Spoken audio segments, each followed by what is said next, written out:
We're receiving reports now of another building collapsing.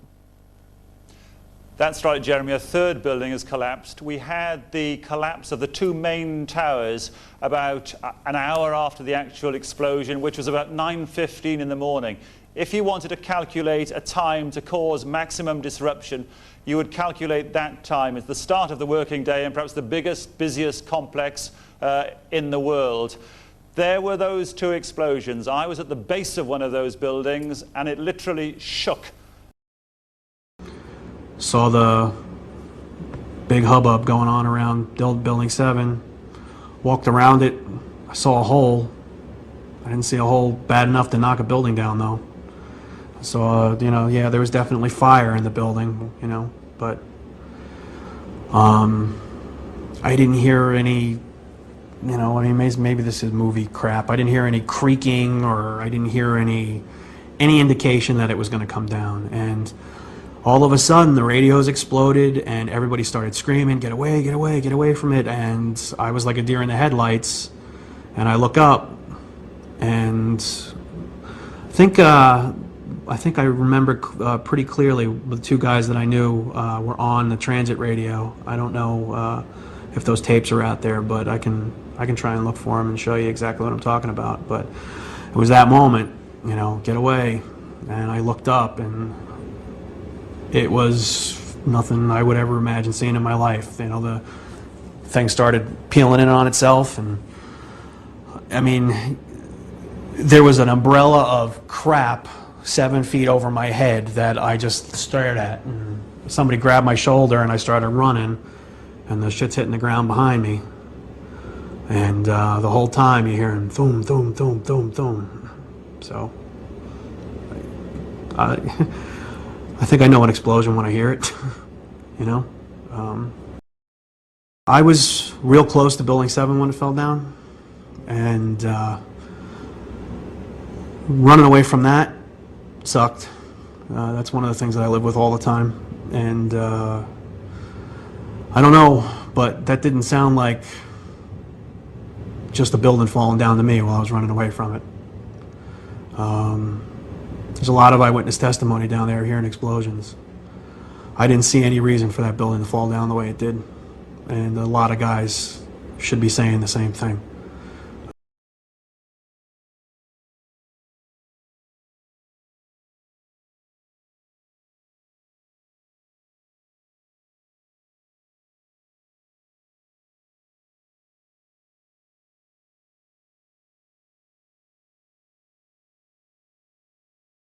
Jane, what more can you tell us about the Salomon Brothers building and its collapse?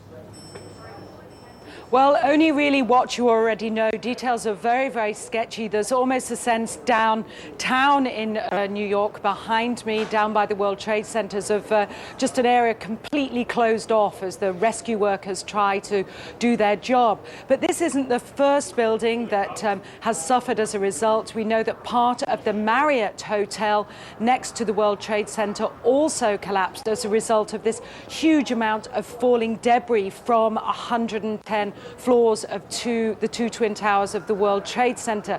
As you can see behind me, the Trade Center appears to be still burning. We see these huge clouds of smoke and ash, and we know that behind that there's an empty piece of what was a very familiar New York skyline, a symbol of the financial prosperity of this city. But people don't really know what to say or what to think. I think they feel the bubble of their security as being in America has definitely been popped. This city and this country will not be the same.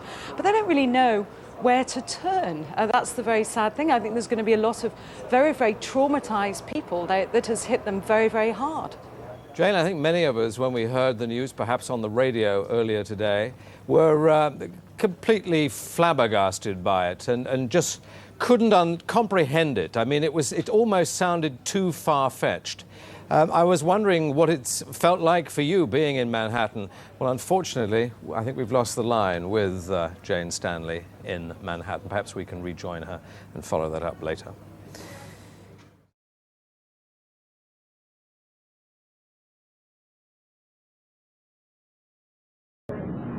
Now, here we're going to show you a videotape of the collapse itself. Describe that. Now we go to videotape, the collapse of this building.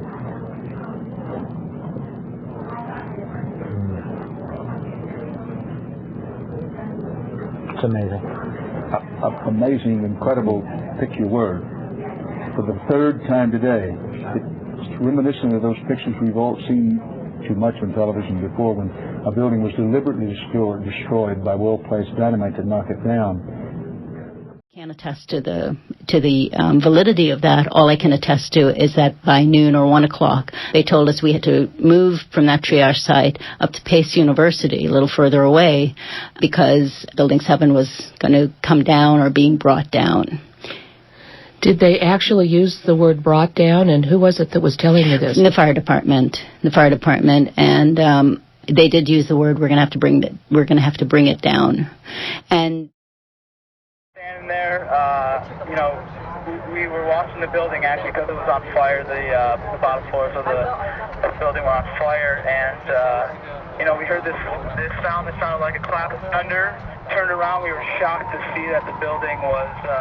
It looked like there was a shock wave ripping through the building, and the windows all busted out, and it was horrifying. And then, about a second later, the bottom floor caves out, and the building followed after that, and we saw the building crash down all the way to the ground. We were in shock, and then the worst part about it, we saw the smoke and the plumes of smoke coming after. But even then, they said, hey, you got to stay behind this line, because they're thinking about taking this building down. They're not sure if it's stable or not. So they were holding a line off because they had knowledge that something was going to happen. Well, they pushed us back a little bit, and about 15 minutes later, actually like a couple minutes later, they started calming down. They let the border through. People started coming back out into the street. We watched like 5 New York City buses jam-packed with people wanting to do search and rescue head down there towards Building 7. People walked out into the middle of the street to see these people off, like bon voyage. And right then, Building 7 came down, and it was a stampede.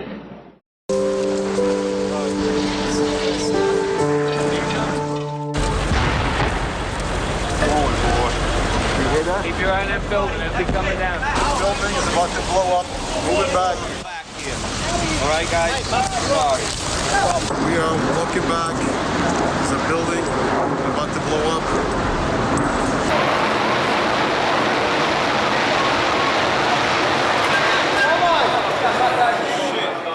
It's gone, man. 17 down.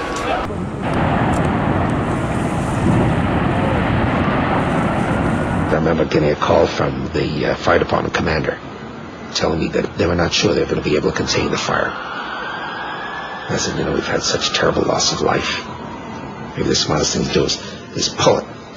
And they made that decision to pull, and then we watched the building collapse.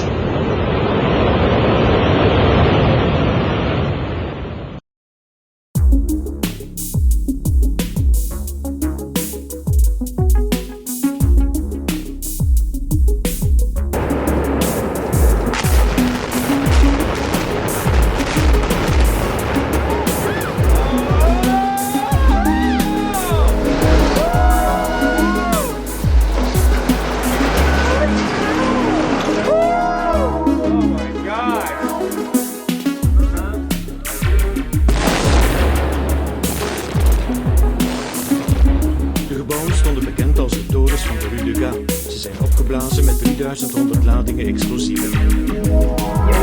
Didn't work. Oh my God!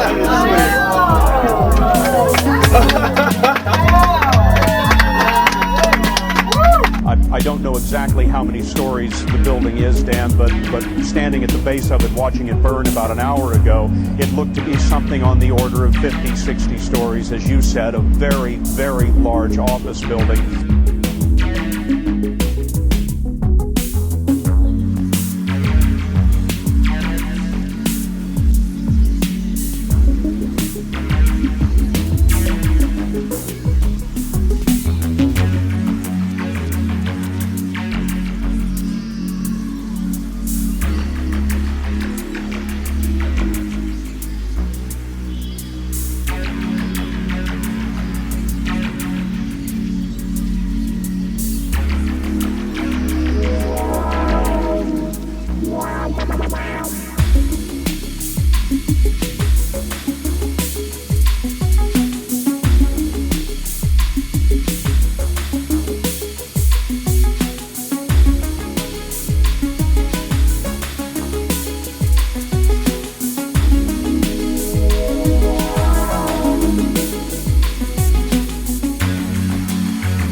Zie je vanaf boven gaan? Nee, je gaat vanaf onder. Die gaat vanaf onder, ja. Toch? Ja. Ze hebben gewoon kolommen weggeblazen.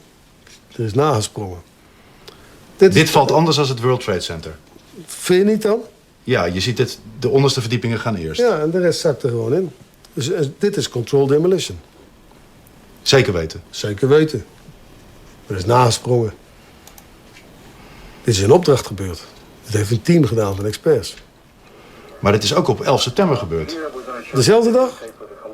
Dezelfde dag. Dezelfde dag? Weet je dat zeker? Ja.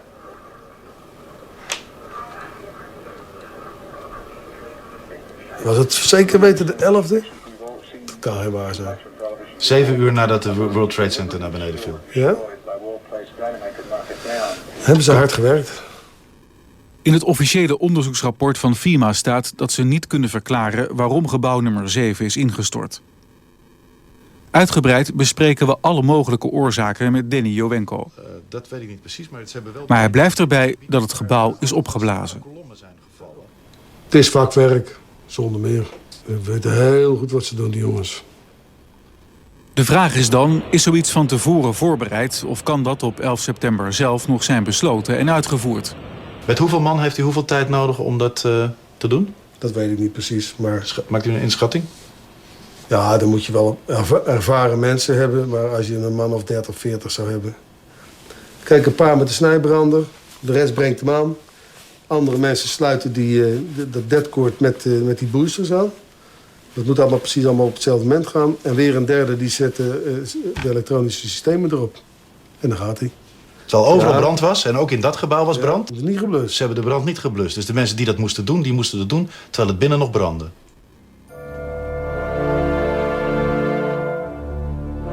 Ja, dat is vreemd. Dat is vreemd. Dat vind ik ook heel vreemd. Daar heb ik geen verklaring voor.